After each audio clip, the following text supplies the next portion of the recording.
खबर शामिल करते हैं नारंग मंडी से। सैयद अशफाक शाह की रिपोर्ट के मुताबिक नारंग मंडी के इलाका कोटली मियानी में पीर सैयद मिट्ठू शाह की ज़ेर निगरानी रूहानी बुजुर्ग बाबाजी बावली शाह के सालाना उर्स मुबारक के मौका पर फकीदुल मिसाल कबड्डी टूर्नामेंट खेला गया, जिसमें हल्का PP 136 में उम्मीदवार MPA डॉक्टर मोहम्मद यूसुफ काज़मी मेहमान खसूसी थे। उन्होंने पहलवानों की खूब हौसला अफजाई की और हज़ारों रुपए निछावर किए गए। कबड्डी टूर्नामेंट में जीतो गाला कबड्डी ने शानदार खेल का मुजाहरा करते हुए पहली पोजीशन हासिल की, जिस पर डॉक्टर मोहम्मद यूसुफ काज़मी ने अव्वल टीम को 1 लाख रुपए, दोम टीम को 50,000 इनाम से नवाजा। Man of the match Sajjad Bhatt को करार दिया गया। अवाम ने टूर्नामेंट को बेहद पसंद किया। इस मौका पर डॉक्टर मोहम्मद यूसुफ काज़मी ने पहलवानों और अवाम से खिताब करते हुए कहा कि खेल ज़हनी और जिस्मानी नशोनुमा का बायस बनता है। हमें खेल के साथ साथ तालीम और तरबियत पर भी खसूसी तवज्जो देना होगी। मेरा मिशन तालीम, इंसाफ और खुशहाली है। हम तालीम के बगैर तरक्की की मनाजिल तय नहीं कर सकते। जिस माशरे में इंसाफ ना हो वो तबाह और बर्बाद हो जाता है। अमन और खुशहाली के लिए तालीम का होना हर फर्द के लिए अहम है। हमें माशरे को अमन का गहवारा बनाने के लिए तालीम पर खसूसी तवज्जो देना होगी। मज़ीद खबरों और अपडेट्स के लिए देखते रहें पंजाब रंग न्यूज़। बिस्मिल्लाहिर्रहमानिर्रहीम। इंतहाई वाजिबुल एहतराम नौकर हुसैन साहब, उनके भाई और तमाम जो कबड्डी के शायकीन हैं, उनको मेरी तरफ से अस्सलाम वालेकुम। यकीन जाने जब नौजवानों को इस तरह मैदान में निकले देखता हूँ तो मुझे अल्लामा इकबाल का एक शेर बड़ा याद आता है। झपटना पलटना पलट कर झपटना, झपटना पलटना पलट कर झपटना, लहू गरम रखने का है एक बहाना। ये नौजवानों को देखकर मैं इनको मुबारकबाद देता हूँ, सज्जाद भट्ट साहब को भी, इनकी टीम को और सेकंड आने वाली टीम को भी मुबारकबाद देता हूँ।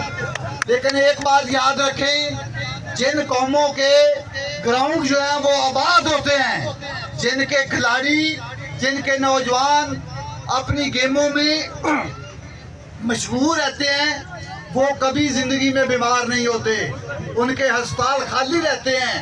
और मैं रेफरी साहब का भी शुक्रिया अदा करता हूँ कि इनको मैं हमेशा देखता हूँ, ये गेमें कराने के लिए एक्टिव नजर आते हैं इलाके में।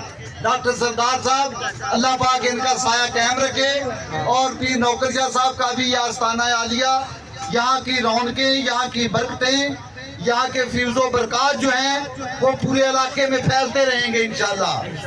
और मेरी आप सब से ये रिक्वेस्ट है कि मैं रेफरी साहब को भी कहता हूँ कि हम कोई अच्छा सा कबड्डी मैच बहुत जल्द आपको आस्ताना लापुर सईदा पे भी करवा के देंगे इंशाल्लाह। बाकी जो हमारे नौजवान हैं, मेरी उनको रिक्वेस्ट है कि अपनी तालीम और तरबियत की तरफ तवज्जो दें और खेलों पर भी तवज्जो दें। अपने इलाके में जो हमारा मिशन है, मैं बिलखसूस बतौर डॉक्टर यूसुफ काज़मी ऐलान कर रहा हूँ कि हमारा मिशन जो है वो तालीम का है, इंसाफ और अमन का है और इलाके में खुशहाली फैलाने का है। हमारे नौजवानों में जब तालीम आएगी, अमन और इंसाफ आएगा, तो फिर जाके इलाके में खुशहाली आएगी। ये मुनाफिक हैं, वो मुनाफिक की आदत है जो ये समझती है कि बगैर तालीम के, बगैर अमन इंसाफ के खुशहाली आ सकती है। पीर साहब मौजूद हैं, हमारे मेहमान पीर साहबान भी मौजूद हैं, सहाफ़ी मौजूद हैं। मैं इनकी मौजूदगी में कह रहा हूँ कि जैसे होता है ना 2 + 2 4, इसी तरह जो कौमें तालीम हासिल करती हैं और अपने इलाकों में, अपने मुआशरों में अमन और इंसाफ कायम करती हैं, सिर्फ खुशहाली वहाँ आती है। हम मुनाफिकत इलाके में नहीं चलने देंगे, क्लाशनकोफ कल्चर इलाके में नहीं फैलने देंगे। और तीसरी बात याद रख लें, हम मनशियात वालों को अपने इलाके में सांस नहीं लेने देंगे। अल्लाह पाक हमें कामयाबी दे, हमारी टीम को कामयाबी दे। हम इलाके में से क्लाशनकोफ कल्चर खत्म करेंगे, मनशियात खत्म करेंगे। इज्जत होगी तो तालीम याफ्ता लोगों की होगी, मजदूर की होगी, किसान की होगी, पढ़ने लिखने वालों की होगी, असातिज़ा की होगी। کسی کراشن کو کلچر والے کی، پتہ لینے والے کی، فساد برپا کرنے والے کی اس علاقے میں اب عزت نہیں ہوگی، عزت شریف لوگوں کی ہوگی. Thank you very much. اللہ حافظ.